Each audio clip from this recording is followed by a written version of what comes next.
Praise the Lord. கர்த்தருடைய மகா பரிசுத்த நாமத்திற்கு ஸ்தோத்திரமும் துதியும் கனமும் மகிமையும் என்னைக்கும் உண்டாவதாக. அருள்நாதர் ஆண்டவர் இயேசு கிறிஸ்துவின் உயிர்த்தெழுந்த திருநாமத்தினாலே இந்த வார்த்தையின் வல்லமை என்கிற நிகழ்வை தொடர்ந்து பார்க்கிற தேவனுடைய பிள்ளைகளாகி உங்கள் அனைவரையும் நிறைவான சந்தோஷத்தோடு கூட வாழ்த்தி இந்த நிகழ்வுக்கு வரவேற்கிறோம். பிதாவாகிய தேவனாலும் குமாரனாகிய இயேசு கிறிஸ்துவினாலும் உங்களுக்கு கிருபையும் சமாதானமும் பெருகுவதாக என்று சொல்லி உங்களை நிறைவான சந்தோஷத்தோடு கூட வாழ்த்தி இந்த நிகழ்வில் வரவேற்கிறோம். பிரியமானவர்களே, தேவன் மனிதனை எவ்வளவு மேன்மைப்படுத்தி இருக்கிறார் என்பதற்கு இன்றைக்கு நாம் அதை ஆராய்ந்து பார்ப்பதற்கு கர்த்தர் நமக்கு உதவி செய்ய போகிறார். இந்த ஒரு வசனத்தை நீங்கள் எடுத்துக்கொள்ளுங்கள். வேத புஸ்தகத்தில் ரோமர்கள் நிருபம் 8ஆம் அதிகாரத்தில் 30வது வசனம், ரோமர் 8:30. அந்த வசனம் சொல்கிறது, எவர்களை முன்குறித்தாரோ அவர்களை அழைத்தும் இருக்கிறார், எவர்களை அழைத்தாரோ அவர்களை நீதிமான்களாக்கியும் இருக்கிறார், எவர்களை நீதிமான்களாக்கினாரோ அவர்களை மகிமைப்படுத்தியும் இருக்கிறார் என்று சொல்லி ஒரு அருமையான வேத வசனத்தை வாசிக்கிறோம். எவர்களை முன்குறித்தாரோ அவர்களை அழைத்திருக்கிறார், எவர்களை அழைத்தாரோ அவர்களை வெறுமையாய் விட்டுவிடவில்லை, அவர்களை நீதிமான்களாக்கி இருக்கிறார், எவர்களெல்லாம் நீதிமான்களாக்கினாரோ அவர்களை எல்லாரையும் அவர் மகிமைப்படுத்தி இருக்கிறார் என்று ஒரு வேத வசனத்தை வாசிக்கிறோம். இன்றைக்கி சரி, அழைத்திருக்கிறார், முன்குறித்திருக்கிறார், நீதிமான்களாக்கி இருக்கிறார், எல்லாம் என்னுடைய வாழ்க்கையில் நடந்திருக்கிறது. என்னுடைய வாழ்க்கையில் அது என்ன மகிமை அவர் எனக்கு தந்திருக்கிறார்? அவர் அந்த மகிமை என்றால் என்ன? என்னை மகிமைப்படுத்தியிருக்கிறார் அப்படின்னு சொல்லி இந்த பைபிள் சொல்லுது. அது என்ன மகிமையை தேவன் எனக்கு தந்திருக்கிறார் என்கிறதை நீங்கள் தியானித்து பார்க்க வேண்டும். இதை அறிந்து கொள்ளாதனால தான், இந்த வேத ரகசியத்தை அறிந்து கொள்ளாதனால தான் இன்றைக்கும் ஏராளமான கிறிஸ்தவர்கள் ஒரு வல்லமையும் வரமும் இல்லாதவர்களாக, ஒரு வெறும், ஒருவேளை இப்படி சொல்லலாம், டம்மி கிறிஸ்டியன்ஸ் என்று சொல்லலாம், ஒரு வெறுமையான கிறிஸ்தவர்களாக வாழ்ந்து கொண்டு இருக்கிறார்கள். ஏனென்றால் தேவன் சிலுவையிலே ஆண்டவர் தேவகுமாரன் நமக்காக மரித்து உயிர்த்தெழுந்த பிறகு தேவன் நம்மை மகிமைப்படுத்தி இருக்கிறார் என்ற ஒரு ஆழமான ஒரு சத்தியத்தை வேதத்தில் நாம் எழுதி வைத்திருந்தோம். அநேகர் அதை அறியாதபடினால இன்றைக்கு நாம் தேவனுடைய நிறைய காரியங்களை நாம் அனுபவிக்க முடியாமல் போய்விடுகிறோம். ஆகவே இந்த மகிமை என்றால் என்ன என்பதை நான் வேத புஸ்தகத்தில் இன்றைக்கு தியானிக்க போகிறேன். எனக்கு தேவன் தந்திருக்கிற மகிமை என்ன? விசேஷமாக சங்கீதங்களின் புஸ்தகத்தில் அதற்குரிய ஒரு நல்ல விளக்கம் இருக்கிறது. சங்கீதங்களின் புஸ்தகம் 8ஆம் அதிகாரத்தில் 5-6, நீர் அவனை தேவதூதிலும் சற்று சிறியவனாக்கினீர், மகிமையினாலும் கனத்தினாலும் அவனை முடிசூட்டினீர், உம்முடைய கரத்தின் கிரியைகள் மேல் நீர் அவனுக்கு ஆளுகை தந்து சகலத்தையும் அவனுடைய பாதங்களுக்கு கீழ்ப்படுத்தினீர் என்று வேதம் சொல்கிறது. அல்ல கவனிங்க, இப்போ வேதம் சொல்கிறது, நாம் பாவிகளாக இருக்கிற வரையிலே எதன் மேலும் நமக்கு ஆளுகையின் ஒரு அதிகாரம் இல்லாமல் போய்விட்டது. ஆனால் என்றைக்கு ஆண்டவர் சிலுவையில் நமக்காக மரித்து உயிர்த்தெழுந்து ஏற்கனவே முன்குறித்த நம்மை அழைத்து நீதிமான்கள் ஆக்கினாரோ, அன்றிலிருந்து மறுபடியுமாக எல்லாவற்றின் மேலும், இந்த பூமியில் உள்ள எல்லாவற்றின் மேலும் ஆளுகை செய்யும் ஒரு அதிகாரத்தை கொடுத்தார். பார்த்தீங்களா? அதுதான் அவர் உங்களை மகிமைப்படுத்தியிருக்கிறார் என்பது. மறுபடியும் அந்த ஆளுகையின் அதிகாரத்தை தேவன் தந்திருக்க, அதைத்தான் இந்த வேத வசனம் சொல்கிறது. முதலாவது மனிதனை படைக்கும்போது கர்த்தர் அவனுக்கு, நீங்கள் ஆதியாகமத்தின் புஸ்தகத்தில் 1ஆம் அதிகாரத்தில் 28வது வசனம், ஆதியாகமம் 1ஆம் அதிகாரம் 28வது வசனம், இதை நான் படிக்கலாம். அந்த வார்த்தை சொல்கிறது, தேவன் அவர்களை நோக்கி, நீங்கள் பலுகி பெருகி பூமியை நிரப்பி அதை கீழ்ப்படுத்தி சமுத்திரத்தின் மச்சங்களையும் ஆகாயத்து பறவைகளையும் பூமியில் நடமாடுகிற சகல ஜீவ ஜந்துக்களையும் ஆண்டு கொள்ளுங்கள் என்று சொல்லி தேவன் அவர்களை ஆசீர்வதித்தார். நல்ல கவனிங்க, எல்லாவற்றையும் நீங்கள் ஆண்டு கொள்ளுங்கள், ரூல் ஓவர் த வேர்ல்ட் என்று சொல்லி எல்லாவற்றையும் நீங்கள் ஆண்டு கொள்ளுங்கள் என்று சொல்லி அவர்களை ஆசீர்வதித்தார். இன்றைக்கு அதன் பிறகு ஆதாம் ஏவாளை பிசாசு வஞ்சித்த பிறகு இந்த அதிகாரம் மனிதனிடத்திலிருந்து பறிபோய்விட்டது. ஆனால் என்றைக்கு இயேசு பிசாசின் தலையை சிலுவையில் நசுக்கினாரோ அன்றைக்கு மறுபடியும் இந்த மகிமையை, நாம் சங்கீதம் 8:6 வாசிக்கிறோம் இல்லையா, நம்முடைய கரத்தின் கிரிகளின் மேல் அவனுக்கு ஆளுகை தந்து சகலத்தையும் அவனுக்கு கீழ்ப்படுத்தினீர் என்று சொல்லி அந்த ஆளுகை இருக்கிறது இல்லையா, அந்த ஆளுகையின் அதிகாரம்தான் இந்த மகிமை. உண்மையாகவே தேவனுடைய இரத்தத்தினால் கழுவப்பட்டு இயேசு கிறிஸ்து முன்பதாக எல்லா பாவங்களையும் அறிக்கையிட்டு ரட்சிப்பின் அனுபவத்தை பெற்றிருக்கிறோம் என்ற ஆழமான விசுவாசம் உள்ள பிள்ளைகள் ஒவ்வொருவருக்கும் தேவன் இந்த பூமியின் மேல் ஆளுகையின் அதிகாரத்தை கொடுத்திருக்கார். அதைத்தான் அந்த ரோமர் 8ஆம் அதிகாரத்தில் நான் வாசிக்கும் போது ஆண்டவருடைய வார்த்தை சொல்கிறது, எவர்களை முன்குறித்தாரோ அவர்களை அழைத்திருக்கிறார், எவர்களை அழைத்தாரோ நீதிமான்களாக்கி இருக்கிறார், நீதிமான்களை அவர், வேதம் சொல்லுகிறது, மகிமைப்படுத்தி இருக்கிறார். இந்த மகிமை என்பது எல்லாவற்றின் மேலும், ஆண்டவருடைய படைப்பு எல்லாவற்றின் மேலும் உள்ள அதிகாரத்தை மறுபடியும் மகனே உனக்கு தந்திருக்கிறேன் என்று தந்திருக்கிறார். இன்றைக்கு இந்த அதிகாரத்தை தேவன் எனக்கு தந்திருக்கிறார் என்கிற இந்த ரகசியத்தை அறியாதபடியினால தான் இன்றைக்கு அநேக தீர்க்கதரிசிகள் என்று சொல்கிறவர்கள் நோக்கி ஓடுகிறார்கள், அற்புதங்கள் செய்கிறோம் என்று சொல்கிற நோக்கி ஓடுகிறார்கள். வியாதியா, பிரச்சனையா, கவலையா, கண்ணீரா, கடனா, நீங்கள் இங்கே வாருங்கள் என்று சொல்லி அழைக்கிற நபர்கள் நோக்கி ஓடுகிறார்கள். ஏனென்றால் இது எதெல்லாம் அவர் சொல்கிறாரோ அவை எல்லாவற்றின் மேலும் எனக்கும் ஆளுகை உண்டு என்கிற ரகசியத்தை ரட்சிக்கப்பட்ட பிள்ளைகள் அறியாதபடியினால தான் அவர்கள் இன்றைக்கும் இந்த வேதத்தை புறம்பான சில காரியங்கள் ஈடுபடுகிறபடினால் வாழ்க்கையில் வெற்றி பெற முடியாமல், ஜெயம் பெற முடியாமல் அவர்கள் தோற்றுக்கொண்டே இருக்கிறார்கள். என்னை கேட்டுக்கொண்டிருக்க கர்த்தருடைய பிள்ளைகளே, இந்த நல்ல மாலை வேளையில் கர்த்தர் உங்களோடு கூட பேசுகிறார். நான் உன்னை மகிமைப்படுத்தி இருக்கிறேன்.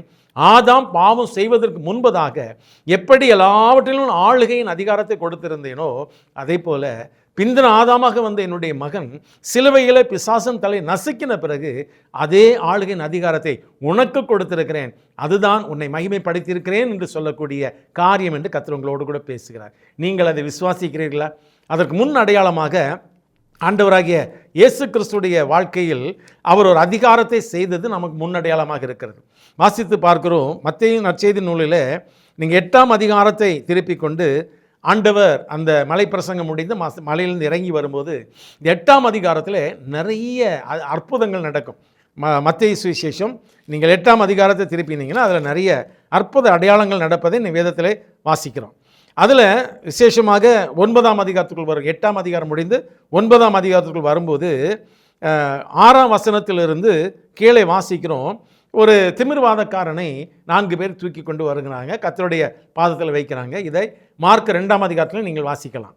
அப்போது ஆண்டவர் அவனை பார்த்து சொல்கிறார் பாருங்க, ஜனங்கள் எல்லாரும் பார்த்து கொண்டு இருக்கிறார்கள். 6வது வசனத்தில் பூமியிலே பாவங்களை மன்னிக்க மனுஷகுமாரனுக்கு அதிகாரம் உண்டு என்பதை நீங்கள் அறிந்திருக்க வேண்டும் என்று சொல்லி திமிர்வாதக்காரன் நோக்கி, நீ எழுந்து உன் படுக்கையை எடுத்துக்கொண்டு உன் வீட்டுக்கு போ என்றார்.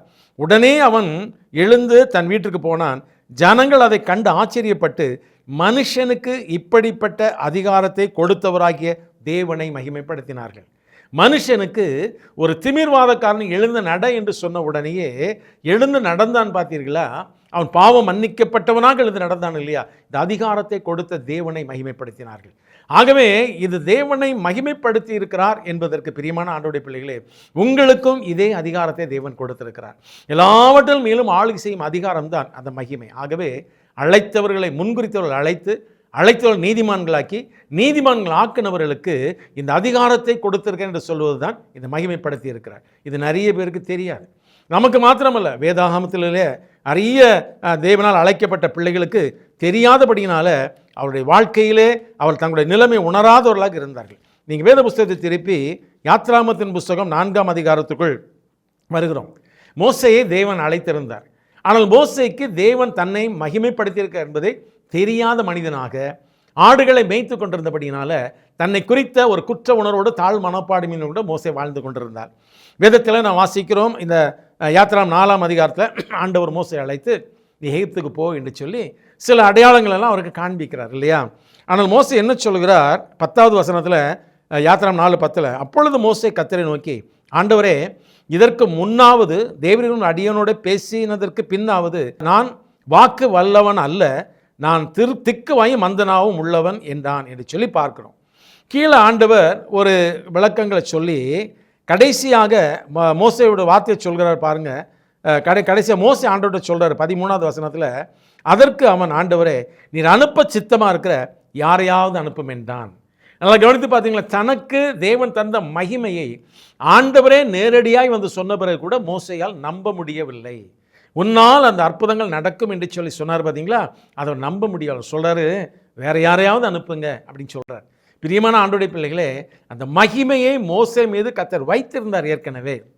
ஆனால் மோசே அந்த மகிமை அறியாதவராக, அவர் தன்னை குறித்து நான் வெறும் ஆடு மேய்ப்பதற்கு மாத்திரம்தான் தகுதி என்று தன்னையே அவர் ஒரு தாழ்ந்த மனிதனாக தன்னை சித்தரித்து அவர் வாழ்ந்து கொண்டிருந்தபடினால தேவனே நேரடியாய் வந்து அழைத்த போது கூட வேற யாரையாவது அனுப்புங்க ஆண்டவரே, என்னுடைய நாக்கு திக்கு வாய் மந்தனாவு, என்னால் அது முடியாது என்று சொல்லி அவர் சொல்கிறார். இன்றைக்கு இதைத்தான் நீங்களும் நானும் செய்து கொண்டிருக்கிறோம். பிரியமான ஆண்டவருடைய பிள்ளைகளே, அதன் பிறகு கர்த்தர் அவரை அனுப்பி மிகப்பெரிய அற்புதங்களை செய்தது மாத்திரமல்ல, வனாந்திரத்தில் நடந்த காரியங்கள் எல்லாம் உங்களுக்கு நல்லாவே தெரியும். இந்த மோசேயை இன்றைக்கும் இந்த பழைய ஏற்பாட்டில் ஆண்டவர் இயேசு கிறிஸ்துவுடைய அடுத்த ஸ்தானத்தில் வைத்து அவரை தேவன் பயன்படுத்த அத்தனை காரியங்களை நம்ம அறிந்திருக்கிறோம். மாத்திரமல்ல, அவரை தேவனே எடுத்து சென்று அடக்கம் செய்தார் என்று சொல்லி கூட பார்க்கிறோம் இல்லையா. பிரியமான ஆண்டவருடைய பிள்ளைகளே, மோசேக்கு தேவன் தன்னை மகிமைப்படுத்தி இருந்த அந்த மகிமை அறியாதவராக ஒரு காலத்தில் வாழ்ந்தார். ஆனால் ஆண்டவர் அவரை அழைத்து அவரிடத்தில் நேரடியாக பேசி, உனக்குள் மிகப்பெரிய வல்லமைகளெல்லாம் நான் தந்திருக்கிறேன் மோசே, ஆகவே நீ தான் இதை செய்ய வேண்டும் என்று சொல்லி அவர் அழைத்த போது அந்த காரியங்களை எகிப்திலே சென்று நடத்தின பிறகு மோசே தனக்கு மேல் தேவன் வைத்த அந்த மகிமையை உணர்ந்து தேவனுடைய சாட்சியாய் வாழ்ந்தார். இன்றைக்கும் இந்த மாலை வேளையிலே இந்த செய்தியை கேட்கிற தேவனுடைய பிள்ளைகளே, உங்கள் மேல் தேவன் வைத்திருக்கிற மகிமையை இன்றைக்கு நீங்கள் ஏற்றுக்கொள்ள வேண்டும் என்று கர்த்தர் விரும்புகிறார். ஆண்டவரே, எல்லாவற்றின் மீதும் நீங்கள் வேத புஸ்தகத்தை வாசித்து பார்க்கும்போது எகிப்தின் மீதும் பார்வோன் மேலும் அங்குள்ள சகலத்தின் மேலும் மோசேக்கு தேவன் அதிகாரத்தை கொடுத்திருந்தார் இல்லையா. வேதத்தை வாசித்து பார்க்கும்போது மோசே அங்குள்ள எல்லா ஜனங்களுடைய கண்களுக்கு முன்பதாக ஒரு ஆண்டவனை போல காணப்பட்டான் என்று சொல்லி வேதம் சொல்கிறது.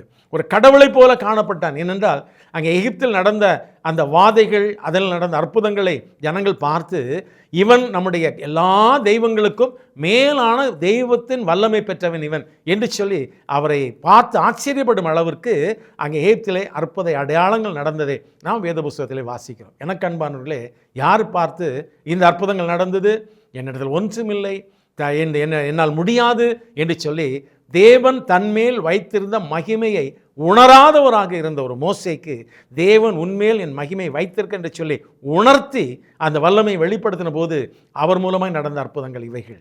இதை தான் இன்றைக்கு எத்தனை பேர் மோசே போல் இருக்கிறோமோ தெரியாது. யாராவது ஒருவர் இந்த காரியத்தை செய்யட்டும், இந்தியாவில் எழுப்புதலுக்கு யாராவது ஒருவர் ஜெபிக்கட்டும், இந்தியாவில் தேவனுடைய நாம மகிமைப்பட யாராவது ஒருவர் எதையாவது செய்யட்டும். நம்ம ஏதாவது காணிக்கை கேட்டால் கொடுத்துருவோம், ஏதாவது செய்யணும்னா சொல்லிடுவோம், நம்மளால் அதை முடியாது, அவர்களை வைத்து தேவன் நடத்தட்டும் என்று நினைக்கிறோம். ஆனால் இந்த செய்தியை கேட்கிற உங்களை வைத்து தான் தேவன் அநேக காரியங்களை செய்ய விரும்புகிறார் என்பதை நீங்கள் இன்றைக்கு ஏற்றுக்கொள்ள வேண்டும் என்று கர்த்தர் விரும்புகிறார். உங்களை வைத்து நேரடியாக நீங்கள் இருக்கிற பகுதிகளிலே இதோ மோசே செய்ததை போல அற்புத அடையாளங்களை செய்ய வைத்து தேவனுடைய மகிமையை உங்கள் மூலமாக வெளிப்படுத்தி உங்களை மூலமாக அவருடைய நாமத்தை மகிமைப்படுத்த வேண்டும் என்பதற்காகவே தேவன் உங்களை மகிமைப்படுத்தி இருக்கிறார். அந்த மகிமைக்கு சொந்தக்காரர்களாக நீங்கள் இன்றைக்கு உருவாக வேண்டும் என்று சொல்லி தேவன் விரும்புகிறார். ஆண்டவரே, நீர் என்னை மகிமைப்படுத்தி இருக்கிறீர், எல்லாவற்றின் மேல் எனக்கு ஆளுகை தந்திருக்கிறீர், நான் எல்லாவற்றின் மேலே பெற்ற அந்த ஆளுகையை கொண்டு நான் உம்முடைய நாமத்தை மகிமைப்படுத்த ஒரு சாட்சியை வாழ்வேன் என்று ஒப்புக் கொடுக்க வேண்டும் என்று தேவன் விரும்புகிறார். அப்போதுதான் நம்முடைய தேசத்திலே கர்த்தரை அறிகிற அறிவு இன்னும் வேகமாக பரவுவதற்கு ஆண்டவருக்கு உதவியாக நாம் இருக்க முடியும். ஆகவே பிரியமானவர்களே, மோசே முடியாது என்று சொன்னார், கர்த்தர் சொன்னார், உன்னால தான் அதை செய்ய முடியும். இன்னொரு மனிதனை பார்க்கிறோம். இந்த நியாயாதிபதிகளின் புஸ்தகத்தில் 6ஆம் அதிகாரத்துக்குள் வந்து பார்க்கும்போது அங்கே ஒரு அருமையான மனிதனை வேத புஸ்தகத்தில் வாசிக்கிறோம். வேதம் சொல்லுகிறது, நியாயாதிபதிகள் 6ஆம் அதிகாரத்தில் 12வது வசனத்தை வாசித்து பார்க்கும்போது, கர்த்தருடைய தூதரானவர் அவனுக்கு தரிசனமாகி, பராக்கிரமசாலியே, கர்த்தர் உன்னோடு கூட இருக்கிறார் என்று சொன்னார் என்று பார்க்கிறோம். எல்லாருக்கும் தெரியும் கிதியோன். இவர் ஒரு பென்யமீன் கோத்திரத்தார்.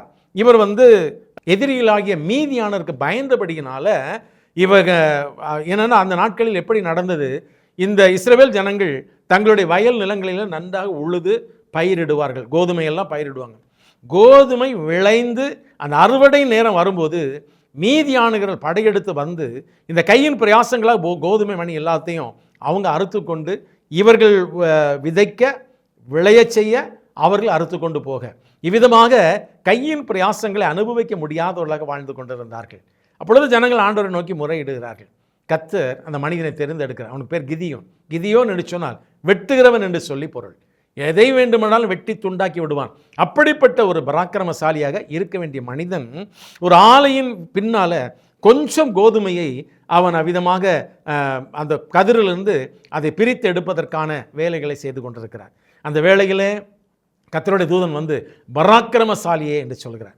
கர்த்தர் உன்னோடு கூட இருக்கிறார் என்று சொல்கிறார். நீங்கள் கீழே வாசித்து பார்க்கும்போது கிதியோன் 13, 14 வசனங்கள்லாம் வாசிக்கும்போது, ஆண்டவரே, கர்த்தர் எங்களோடு கூட இருந்தால் எங்களுக்கு இவையெல்லாம் ஏன் சம்பவிக்கும்? நாங்கள் வனாந்தரத்தில் நடந்து வரும்போது கர்த்தர் எவ்வளவோ மகிமையான காரியங்களை செய்தாரே, இப்பொழுது எங்களை விட்டு விட்டாரோ என்று சொல்லி கிதியோன் அவரோடு கூட வாதாடுகிறார். அப்பொழுது தான் ஆண்டவர் சொல்கிறார், கிதியோன் கடைசியாக சொல்கிறார், நீ மீதியானரே ஒரே மனிதனை கொண்டு போடுவது போல நீ மீதியான அத்தனை பேரையும் நீ கொண்டு போடுவாய். உனக்குள் அவ்வளவு பராக்கிரம் இருக்கிறது, அவ்வளவு பலன் இருக்கிறது, உனக்குள் அவ்வளவு ஞான வல்லமை இருக்கிறது, உனக்கு அது தெரியவில்லையா என்பதை போல ஆண்டவர் அவரோடு கூட பேசுகிறார். உண்மையாகவே பராக்கிரமம், தைரியம் எல்லாம் அந்த கிதியோனுக்கு இருந்தும் அவன் தான் ஒன்றும் உதவாதவன். ஏனென்றால் வேதம் சொல்கிறது வாசித்து பாருங்கள், 15வது வசனத்தில், அதற்கவன் ஆண்டவரே, நான் இஸ்ரவேலை எதனால் ரட்சிப்பேன்? இது மனாசேயில் என் குடும்பம் மிகவும் எளியது, என் தகப்பன் வீட்டில் நான் எல்லாரும் சிறியவன் என்று சொன்னான். இல்லையா? நல்லா கவனித்து பாருங்கள். அவர் அப்போ தன்னை குறித்து அவர் வைத்திருக்கிற ஒரு அடையாளம் என்ன அவர் சொல்கிறார். வேதத்தில் வாசிக்கிறோம், அவன் ஆண்டவரே, இஸ்ரவேலை எதனால் ரட்சிப்பேன்? மனாசேயில் என் குடும்பம் எளிது, என் தகப்பன் வீட்டில் நான் எல்லாரிலும் சிறியவன். என் தகப்பன் எல்லாரும் சிறியவன். எங்கள் ஒரு எளிமையான குடும்பம். என் தகப்பன் குடும்பம் ஒரு ஏழ்மை குடும்பம். நான் அதிலும் சிறியவன். எப்படி முடியும்? பார்த்தீர்களா? ஆனால் இதே கிதியோனை தான் கர்த்தர் மகிமைப்படுத்தி இருக்கிறார். இதே கிதியோனை கர்த்தர் மகிமைப்படுத்தி முழு அந்த மீதியானரையும் நொறுக்கி அவர்கள் மேல் விஜயம் கொள்வதற்கு ஒரு கருவியாக பயன்படுத்த தேவன் இந்த மனிதனை தெரிந்தெடுத்திருந்தார். ஆனால் இவன் மேல் இருந்த மகிமை இவருக்கே தெரியாது. இந்த கிதியோன் மேல் இருந்த மகிமை கிதியோனுக்கே தெரியாது. அவர் தன்னை குறித்து சொல்கிறார். மோசேஸ் சொன்னார், நான் திக்குவாயும் மந்தனாவும் உள்ளவன், வேறு யாரையாவது அனுப்பும்.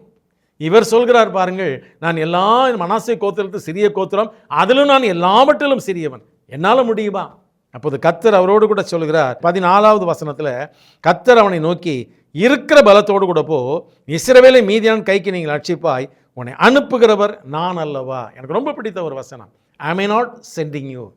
am I not sending you? நான் அல்லவா உன்னை அனுப்புகிறேன், நான் அல்லவா உன்னை அனுப்புகிறேன், இருக்கிற பலத்தோடு போ, நான் உன்னோடு கூட இருப்பேன். இல்லையா?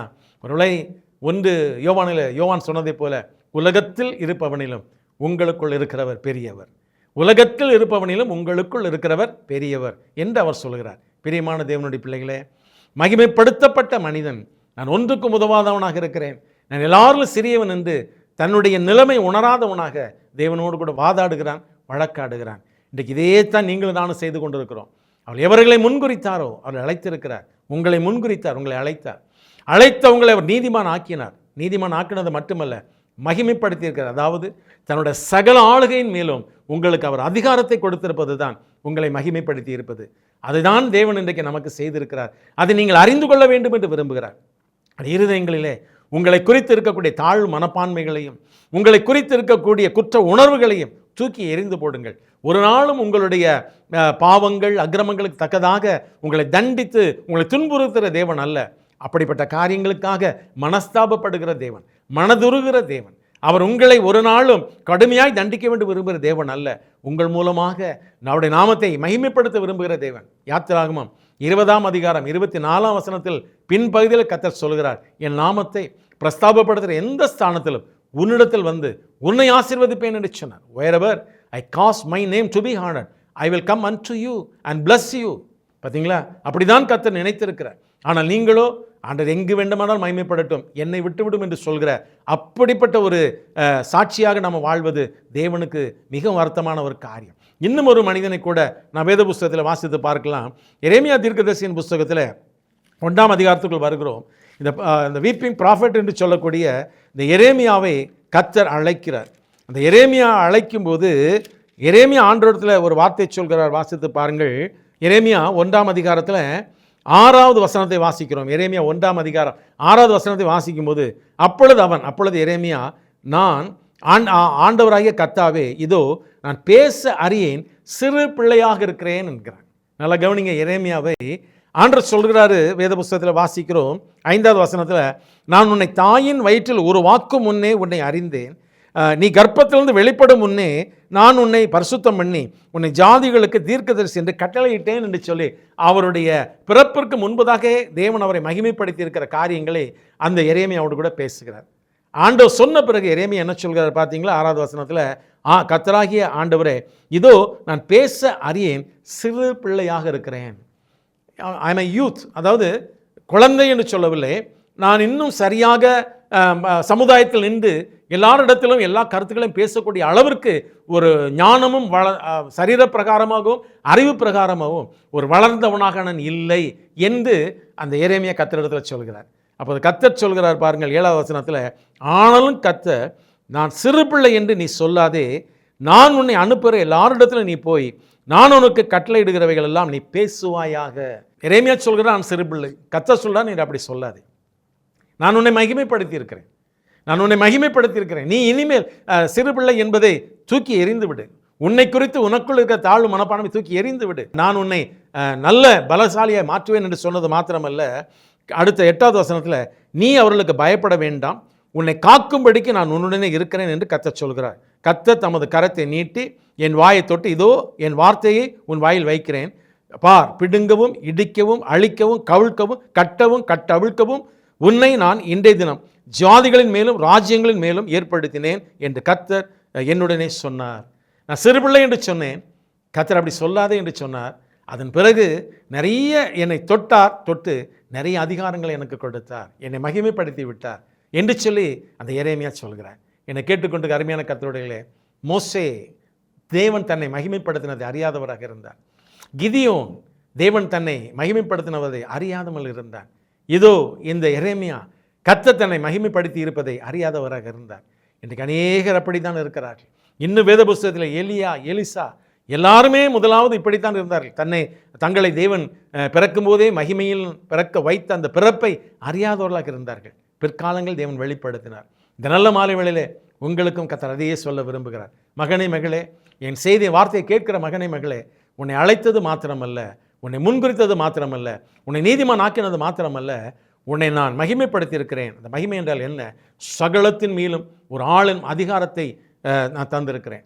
நீ சொல்ல ஆகும், நீயும் கட்டளையிட நிற்கும், அந்த அளவிற்கு என்னுடைய அதிகாரத்தையே நான் உனக்கு தந்திருக்கிறேன். மத்தேயு 9ஆம் அதிகாரத்தில் வாசித்ததை போல மனுஷனுக்கு இவ்விதமான அதிகாரத்தை கொடுத்த தேவனை மகிமைப்படுத்தினார்கள் என்று சொல்லப்படுகிறது இல்லையா? அதே போலவே உன் மூலமாக இந்த சகலத்தின் மேல் நான் கொடுத்த ஆளுகையை நீ பயன்படுத்தும் போது உன் மூலமாக தேவனாம மகிமைப்பட வேண்டும் என்று தேவன் விரும்புகிறார். அதைத்தான் இன்றைக்கு நீங்கள் புரிந்து கொள்ள விரும்புகிறார். அவர் உங்களை மகிமைப்படுத்தி இருக்கிறார். அந்த மகிமை பயன்படுத்துவீர்களா? கர்த்தரிடத்தில் பயன்படுத்த கேட்கலாமா? நாம் ஜெபிக்கலாம். அதிகமாக நேசிக்கிற அன்பின் பரலோக தகப்பனே, இந்த நாளிலே நீர் எங்களுக்கு தந்த மிக சிறப்பான, உயர்வான, உன்னதமான அந்த அதிகாரத்திற்காக நாங்கள் நன்றி செலுத்துகிறோம். இந்த பூமியிலே இந்த மனுஷனுக்காக நீர் எல்லாவற்றின் மேலும் ஆளுகை கொடுத்தீர் என்று சங்கீதங்களின் புஸ்தகத்தில் 8ஆம் சங்கீதத்தில் நாங்கள் வாசிக்கிறோம். அந்த ஆளுகையின் அதிகாரம்தான் நீர் எங்களை மகிமைப்படுத்தி இருக்கிறீர் என்று ரோமர் 8ஆம் அதிகாரத்தில் நாங்கள் வாசிக்கிறோம். அருமையான தகப்பனே, இந்த ரகசியத்தை அறியாதபடியினால் எத்தனையோ பிள்ளைகள், அழைக்கப்பட்டவர்கள், தெரிந்தெடுக்கப்பட்ட பிள்ளைகள், உம்மால் நீதிமானாக்கப்பட்ட பிள்ளைகள் இன்றைக்கும் ஒரு அடிமை போல வாழ்ந்து கொண்டிருக்கிறார்கள் அப்பா. ஆவிக்குரிய அடிமைகளாக இந்த பூமியிலே ஆண்டவரே இன்னும் எழும்பி பிரகாசிக்க முடியாதபடி வாழ்ந்து கொண்டிருக்கிறார்கள். தேவனே, இந்த நாளிலே அந்த பிள்ளைகளுடைய மனக்கண்களை திறப்பீராக. மகனே மகளே, பூமியின் மேல் எல்லாவற்றிலும் உனக்கு ஆரம்பத்தில் ஆதாம் ஏவாளு கொடுத்த அதே அதிகாரத்தை எல்லாவற்றையும் நீங்கள் அடக்கி ஆண்டு கொள்ளுங்கள் என்று சொன்னீரே. கீழ்ப்படுத்தி ஆண்டுகொள் என்று சொன்னீரே, அந்த அதிகாரத்தை மறுபடியும் உடைய குமாரனாகிய இயேசு கிறிஸ்துவின் மூலமாக கல்வாரி சிலுவையின் மூலம் எங்களை தந்திருக்கிறீர் என்பதை இந்த பிள்ளைகள் ஒவ்வொருவரும் உணர்ந்து கொள்வார்களாக. இது முதல் ஒவ்வொருடைய ஜெபத்திலும் அந்த வல்லமைகள் விளங்கட்டும், ஒவ்வொருடைய வார்த்தையிலும் அந்த வல்லமை விளங்கட்டும். ஒவ்வொரு பிள்ளைகளும் தாங்கள் இருக்கிற இடத்துல இந்த மகிமையின் சாட்சிகளாக இருக்கும்படியாக ஒவ்வொருவரும் கர்த்தர் பயன்படுத்தும்படியாக ஜெபிக்கிறோம்.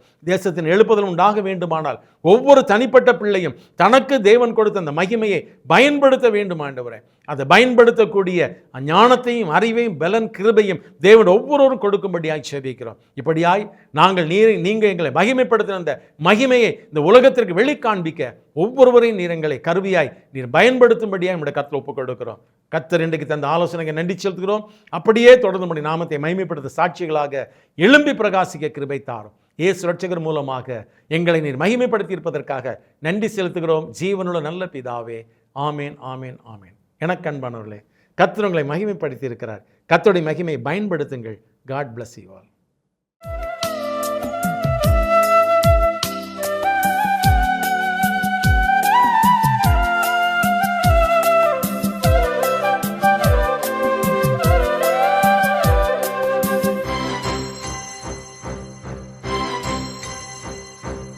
என் ஆண்டவரே